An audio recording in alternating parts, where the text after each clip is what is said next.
안녕하세요, 여러분. 갑작스럽게 일주일간 여러분 곁을 떠나게 되었습니다. 하지만 온라인 클래스로 이렇게 다시 찾아왔습니다. 아마 아주 독하다라고 생각을 하겠지만 그래도 여러분들은 진도를 나가야 되기 때문에 이렇게 준비를 하게 되었습니다. 네, 지금 목소리가 조금 안 좋을 수도 있는데 좀 양해 부탁드리고요. 오늘 할 파트는 바로 아메리카 대륙과 오세아니아입니다. 간단하게 위치만 알고 있으면 되기 때문에 여러분들 좀 부담 없이 수업을 들었으면 좋겠고, 지금 인교를 통해서 다들 프린트를 받았을 거라고 생각을 하고 있습니다. 프린트 잘 챙겨서 수업을 따라오면 되겠습니다. 자, 이제 여러분들 교과서 페이지 204페이지를 펼칩니다. 그러면 전체 지도가 나와 있을 거예요. 거기 있는 지도를 확인을 해서 프린트 8페이지와 9페이지, 거기에 이제 비어있는 국가명들을 찾아서 작성을 하도록 하겠습니다. 여연우 딴짓하지 않습니다. 지민이 이제 잠에서 깨어나세요. 지금부터 5분간 시간을 주도록 하겠습니다.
네, 다들 잘 찾아보았죠? 그러면 쌤이랑 같이 복습을 좀 해보도록 하겠습니다. 지금 북아메리카를 보고 있습니다. 북아메리카와 아메리카의 구분은 바로 이제 여기 중간에 생략이 되어 있지만 파나마라고 하는 그 지역을 이제 기준으로 했을 때 북쪽의 전체를 북아메리카라고 얘기를 합니다. 그리고 또 이야기를 하자면 그린란드가 보이네요. 그죠? 그린란드 같은 경우에는 현재 세계에서 가장 큰 섬이라고 얘기할 수 있고, 실질적으로 북아메리카에 속하는 지역이라고 볼 수 있습니다. 그런데 실질적인 관리는 덴마크에서 담당을 하고 있죠. 첫 번째로 볼 지역은 바로 미국인데요, 여러분들. 미국 같은 경우에는 GDP 규모 세계 1위에 해당하는 경제 대국이라고 얘기를 할 수 있고요. 그리고 인구도 3억 명 이상의 굉장히 인구가 많은 그런 지역이라고 볼 수가 있습니다. 영국의 식민 지배를 받았기 때문에 영어를 사용을 하고 그리고 개신교의 비율이 상당히 높다고 얘기를 할 수 있고요. 그리고 나중에 자원 파트에서 배우게 되겠지만 석탄이라든지 석유라든지 천연가스, 밀, 옥수수 각종 여러 가지 자원을 많이 생산을 하고 있는 그런 대국이라고 얘기를 할 수가 있을 것 같아요. 몇 가지 사진 자료를 가지고 왔는데 미국 하면 어쨌든 세계 도시 중에 하나죠. 세계 3대 도시 중에 하나인 뉴욕이 있습니다. 뉴욕의 어떤 바쁜 모습들을 보게 되면 뭐 이런 어떤 모습들이 되게 상징적이라고 얘기를 할 수가 있을 것 같아요. 선생님이 개인적으로 되게 재밌게 봤던 영화가 바로 갱스 오브 뉴욕이라고 하는 그런 영화가 있는데 화질은 지금 별로 좋지 않다. 그죠? 각종 이민자들이 뉴욕에 들어와서 정착하는 과정들을 그린 영화인데 되게 재밌습니다. 나중에 여러분들이 이게 나이가 되는지 잘 모르겠는데 기회가 되신다면 한번 꼭 봤으면 좋겠는 그런 영화고요. 이제 빨리 넘어가서 그리고 미국 하면 지금 선벨트 지역에 위치하고 있다고 볼 수 있는데 바로 실리콘밸리라고 하는 지역이 굉장히 중요합니다. 왜냐하면 여러분들이 알고 있는 각종 여러 가지 유명한 기업들이 바로 이 지역에서 만들어졌다고 얘기를 할 수 있고 지금도 끊임없이 혁신을 만들어내고 있는 그런 지역이에요. 지금 우리나라 같은 경우에도 기업 도시나 혁신 도시 그리고 클러스터 이런 각종 여러 가지 어떤 지역들이 만들어지고 있는데 이런 어떤 혁신을 만들어내기 위해서 실리콘밸리를 하나의 모델로 해가지고 좀 그런 혁신을 만들어낼 수 있는 공간들을 조성하기 위해서 많이 노력을 하고 있는데 지금 실리콘밸리가 아주 가장 좋은 모델이라고 얘기를 할 수가 있을 것 같아요. 그리고 캐나다로 한번 넘어가 보도록 하겠습니다. 캐나다는 위치가 바로 여기에 해당한다라고 볼 수 있습니다. 그죠?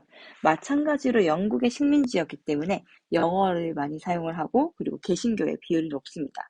독특하게도 퀘벡이라는 지역 같은 경우에는 프랑스계 주민들이 모여있기 때문에 프랑스어를 사용을 하고 종교적으로도 가톨릭의 비중이 상당히 높다라고 얘기를 할 수 있고요. 그리고 분리독립운동이 진행이 되었으나 현재 그게 실현이 되고 있지는 않고 있어요. 그리고 네, 요 정도까지 설명을 하면 될 것 같습니다. 그러면 캐나다 사진 한번 보여줄게요. 이건 로키 산맥 일부의 사진을 가지고 왔는데 뭔가 곰이 살 것 같은 그런 비주얼이다. 그죠? 그리고 선생님의 인생 드라마였습니다. 바로 도깨비 드라마인데 거기서 이제 이 공유 배우 뒤에 보이는 저 풍경이 굉장히 좀 유럽의 어떤 풍경에 해당하지 않나라는 생각이 들 것 같아요. 바로 여기가 퀘벡에서 촬영을 한 장면이라고 얘기를 합니다. 그리고 북미 중에서도 이 지역을 빼놓을 수가 없을 것 같아요. 이미 나와 있긴 한데 바로 멕시코를 이야기를 하고자 합니다. 멕시코도 인구가 거의 1억 명 이상의 굉장히 인구가 많은 지역이기도 한데 여기는 어쨌든 나프타라고 해서 북미 그 FTA 거기 가입 국가라고 볼 수 있습니다. 멕시코 같은 경우에서는 이렇게 미국과 국경을 접하고 있는데 여러분들 여기서 왼쪽이 미국일 것 같아요. 오른쪽이 미국일 것 같아요. 바로 왼쪽이 미국이고 오른쪽이 바로 멕시코에 해당한다고 합니다. 이 장벽을 보게 되면 가까이서 보게 되면 이 장벽을 넘나들려고 하는 각종 여러 가지 이민자들이 굉장히 많은데, 그래서 이 이민자들의 행렬을 캐러밴 행렬이라고 얘기를 해요. 이 지금 남미 쪽에서 어떤 그런 일자리 같은 것들을 구하기 위해서 끊임없이 미국으로 건너가려고 하는 그런 행렬들이 이루어지는데, 어쨌든 미국과 어떤 국경을 맞닿고 있는 곳이 바로 멕시코이기 때문에 이렇게 아주 긴 장벽을 설치를 했다고 합니다. 영상 잠시 보여줄게요. 온두라스와 과테말라 접경 지역. 국경을 지나가겠다는 사람들과 이들을 막는 과테말라 군인들이 충돌했습니다. 이들은 이틀 전 온두라스에서 출발해 미국으로 향하는 올해 첫 캐러밴. 3천여 명으로 시작된 행렬은 과테말라 국경에 이르러 9천여 명까지 늘어났습니다. 과테말라를 통과하게만 해달라는 것이 캐러밴의 요구. 하지만 과테말라 정부는 코로나19를 이유로 행렬을 강력히 저지했습니다. No queremos vivir en Honduras porque quedamos muy afectados con lo de los huracanes, no hay trabajo, no hay oportunidades, creo, entonces nos vamos. 네, 시간 관계상 지금 여기까지만 보여주도록 하겠습니다. 어쨌든 이제 지금 미국과 관련해가지고 이주민들과 관련된 그런 어떤 문제들이 아주 끊임없이 발생하고 있는데, 자세한 내용은 이제 뒷단원에서 한번 네, 우리 빠르게 그러면 남미로 넘어가도록 하겠습니다. 우선 첫 번째 어떤 지역부터 살펴보고 싶냐면, 일단 남미에서 대부분의 에스파니어를 사용을 하고 있는데, 이 지역만큼은 독특하게도 잠시만요. 포르투갈어를 사용하고 있는 지역이 있습니다. 자, 바로 여기죠. 브라질은 여기에 위치를 하고 있고요. 브라질 하면 어떤 것들을 이야기를 하고 싶냐면, 우선 소사육이 1등이 국가예요. 그리고 커피 생산이 1위인 그런 곳이기도 합니다. 그리고 독특한 어떤 문화로는 삼바 문화가 있죠. 이게 카니발과 그리고 어떤 흑인 노예의 어떤 그런 문화와 이제 합쳐지게 되면서 만들어진 독특한 삼바라는 브라질의 문화 같은 것도 생겨나기도 했죠. 그리고 브라질에서 기억을 해야 될 만한 것은 바로 이제 아마존 강이 이 브라질을 따라서 흐른다고 하는 거, 그것도 기억을 해두면 좋을 것 같습니다. 그리고 그 다음 지역은 이 지역을 절대 빼먹으면 안 될 것 같아요. 여러분들, 에콰도르. 에콰도르 있죠? 에콰도르는 딱 적도에 위치한다라고 볼 수 있어요. 그래서 선생님이 아프리카에서는 적도기니, 그리고 동남아시아에서는 싱가폴, 그리고 아메리카에서는 에콰도르를 반드시 기억을 하라고 예전에 이야기를 했었을 겁니다. 이 에콰도르를 지나는 지점이 바로 적도에 해당한다라는 거 반드시 기억을 하고 있고요. 마찬가지로 이 지역 같은 경우에는 어쨌든 여기 이 라인 따라서 산맥이 형성이 되어 있기 때문에, 그것도 신기조산대죠. 산맥이 형성되어 있기 때문에 수도 같은 경우에도 상당히 고산 도시라고 볼 수 있습니다. 참고로 에콰도르의 수도는 키토라는 그런 도시입니다. 그리고 적도 부근에 해당하기 때문에 에콰도르 같은 경우에는 연중 낮의 길이가 거의 한 12시간에 해당한다라는 것도 알아두면 좋을 것 같아요. 그리고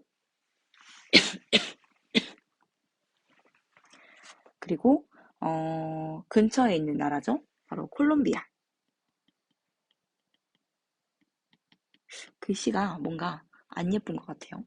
자, 콜롬비아가 있습니다. 콜롬비아 하면은 선생님 많은 것들을 외우라고 얘기는 하지 않겠지만, 콜롬비아 하면 어쨌든 커피 생산이 무려 3위에 해당한다라고 볼 수가 있습니다. 기억해두면 좋을 것 같긴 해요. 그리고 베네수엘라를 바로 체크를 할게요.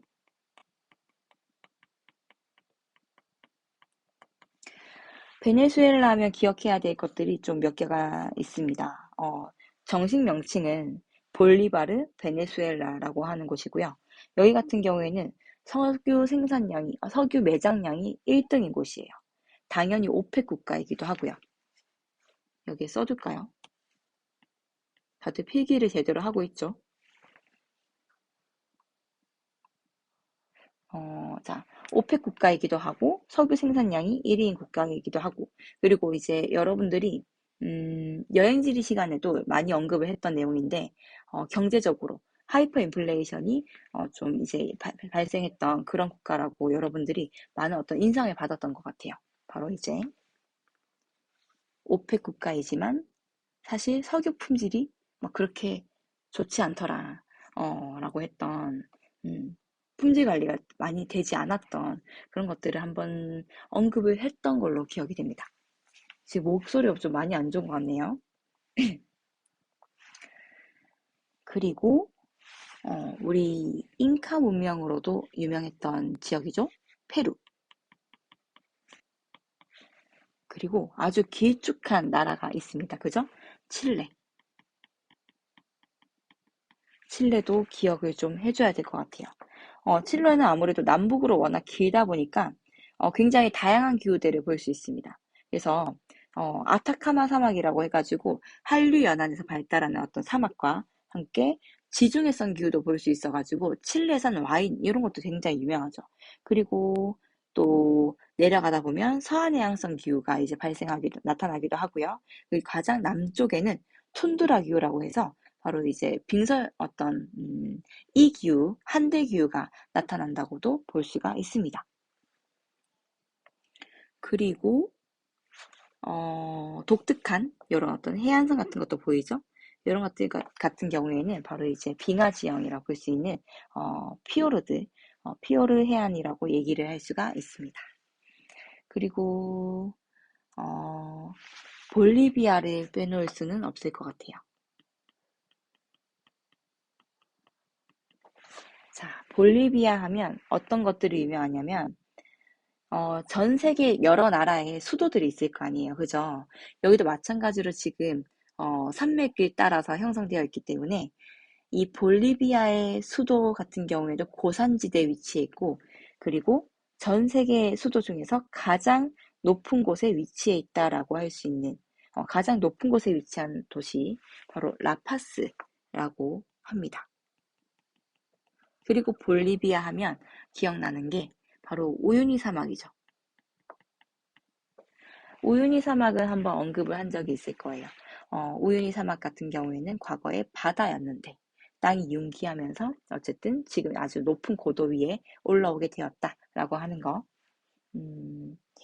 그리고 일단 위치만 알고 있으면 되니까 이 정도로 설명을 할게요. 그리고 또 찾아보라고 했던 지역이 페루, 볼리비아, 브라질, 칠레, 아르헨티나, 베네수엘라, 콜롬비아, 멕시코. 아르헨티나. 아르헨티나를 빼먹었네요. 그죠? 아르헨티나는 바로 여기에 위치해 있습니다.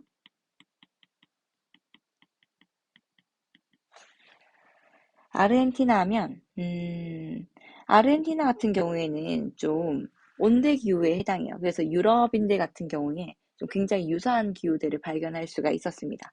그리고 이게 온대 기후이기 때문에 어떤 거대한 아주 평원이 발달하는데 아르헨티나에는 팜파스 평원이라고 하는 곳이 발달되어 있어요. 바로 거기서 소나 양을 대규모로 목축을 할 수 있었던 그런 환경이 조성이 되어 있었습니다. 그리고 아까 언급했듯이 여기는 또 유럽인들이 바로 와서 정착하기에 되게 좋은 환경이었습니다. 그래서 여기는 백인들이 다수 거주를 했다는 거. 그것도 알고 있으면 좋을 것 같아요.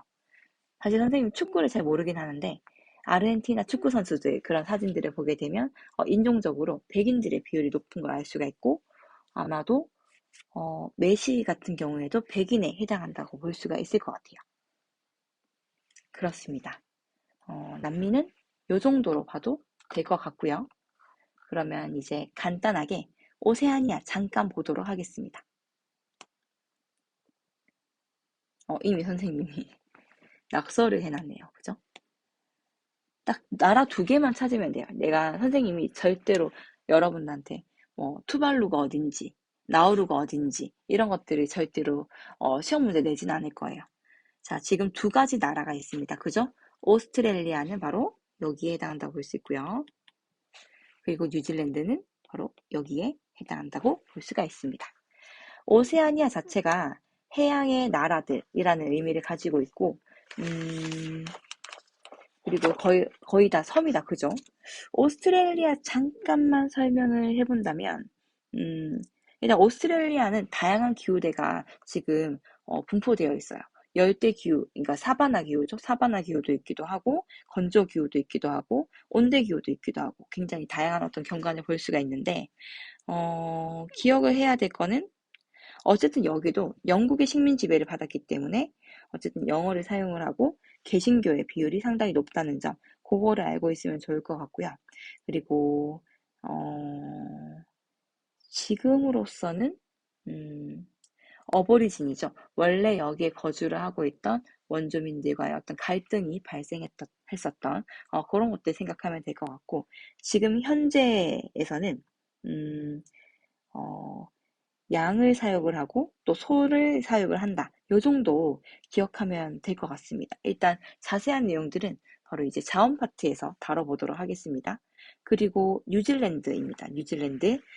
뉴질랜드에 거주하고 있는 그런 원래 원주민들은 마오리족이고요. 그리고 바로 이제 뉴질랜드의 남섬 같은 경우에는 빙하 지형을 볼 수 있고, 북섬 같은 경우에는 화산 지형을 볼 수 있는 아주 독특한 그런 자연 경관을 자랑하고 있다. 그 정도만 알고 있으면 좋을 것 같아요. 자, 이렇게 몇 가지 사진 좀 보고 보여주고 마치도록 하겠습니다. 자, 바로 이 강은 브라질에 있는 아주 긴 강이에요. 그렇죠. 바로 아마존 강의 사진을 보여주고 있는 거고요. 그리고 아르헨티나에서 아까 전에 언급했듯이 아주 큰 평원에서 소나 어떤 양을 사육을 한다고 얘기했잖아요. 그죠? 바로 그 평원의 모습을 보여주고 있는 겁니다. 그리고 이거는 페루에서 바로 잉카 문명이 발달했다고 했잖아요. 그죠? 잉카 문명의 대표적인 어떤 유적지 이렇게 관찰할 수가 있고요. 그리고 볼리비아에 올라가면 볼 수 있는 아주 이제 아름다운 소금 사막, 우유니 사막을 또 이런 식으로 사진을 보여주고 있습니다. 이렇게 반영되는 모습이 아주 아름답다고 해요.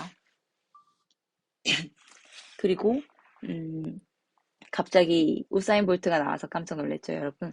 아까 전에 위치적으로는 설명을 안 했는데 여러분들 지도를 보게 되면 쿠바 밑에 자메이카라고 아주 작은 섬처럼 생긴 그런 국가가 있습니다. 바로 우사인 볼트는 자메이카 출신이고요. 근데 이제 인종적으로 보면 흑인에 해당한다라고 볼 수가 있을 겁니다. 바로 이제 이 근처 같은 경우에는 어떤 상황이 있었냐면, 과거에 이제 사탕수수 재배지를 여기에 조성을 했단 말이죠. 그러면서 흑인 노예들이 많이 필요했습니다. 노동력이 많이 필요했기 때문에. 근데 그 당시에는 이제 사탕수수를 많이 재배를 하려고 하는 이유가 뭐였냐면, 어떤 백인들의 그런 커피나 홍차에 넣기 위해서 설탕이 많이 필요했단 말이죠. 그래서 이렇게 사탕수수 농장을 많이 조성을 하게 되었고, 그러면서 흑인 노예들이 많이 대거 이주를 하게 되었고, 그래서 지금 현재도 이렇게 어떤 인종의 변화를 볼 수가 있는 겁니다. 잠깐 그냥 TMI로 설명을 했습니다. 그리고 오세아니아로 넘어가게 되면 캥거루만 보더라도 알겠죠, 여러분들. 바로 호주를 얘기를 하고 싶었습니다. 호주에 가면 이런 어떤 울룰루라고 하는 아주 이제 상서로운 그런 어떤 돔 형태의 그런 지형도 볼 수가 있고요. 그리고 시드니네요, 그죠? 그리고 바로 이제 이게 바로 어보리진이라고 하는 오세아니아의 오스트레일리아의 원주민들인데, 되게 안타까운 사실들이 있어요. 바로 이 어보리진을 강제적으로 백인의 어떤 문화에 동화시키려고 했던 그런 시도들이 있었던 아주 아픈 역사가 있었다고 얘기를 할 수 있습니다. 이런 파트는 이제 분쟁 지역 파트에서 본격적으로 이야기를 하도록 하겠습니다. 그리고 뉴질랜드 남섬에 가면 아주 이렇게 가파른 어떤 경사를 볼 수 있을 건데, 바로 빙하의 어떤 흔적을 볼 수가 있습니다. 바로 이런 어떤 해안가를 우리는 피오르드라고 합니다. 그리고 뉴질랜드 북섬에 가면 이런 식으로 화산섬을 관찰을 할 수가 있다는 점. 마지막으로 뉴질랜드의 어떤 원주민들이죠. 마오리족이 바로 이런 어떤 모습을 하고 있다는 거. 그 뉴질랜드의 럭비 팀이죠. 올블랙스였나요? 바로 올블랙스가 경기를 하기 전에 하는 퍼포먼스가 있는데 바로 그게 마오리족에서 유래했다고 합니다. 쌤이 다시 일주일 뒤에 학교로 돌아가게 되면 영상을 한번 보여주도록 하겠습니다. 이렇게 급하게 마무리를 하게 되었는데요. 선생님이 좀 예상치 못하게 일주일간 떨어져 있게 돼서 급하게 지금 영상을 찍다 보니 좀 내용이 많이 부실한 것 같아요. 그래서 다시 돌아가게 되면 싹 다 보충을 해가지고 시험을 칠 수 있도록 그렇게 하도록 하겠습니다. 다들 알다시피 시험에는 간단하게 위치를 체크하는 정도로 나오게 될 거고요. 그리고 꼭 복습을 하기 바라고 물론 보강 들어온 선생님과 함께 이 영상을 보고 있다고 생각하니 정말 많이 오글거리긴 하지만 그래도 어쩌겠어요. 진도를 나가고 시험을 쳐야 되니까요. 그죠? 어쨌든 지금 이렇게 마무리 짓도록 하겠습니다. 모두 고생 많았습니다. 끝!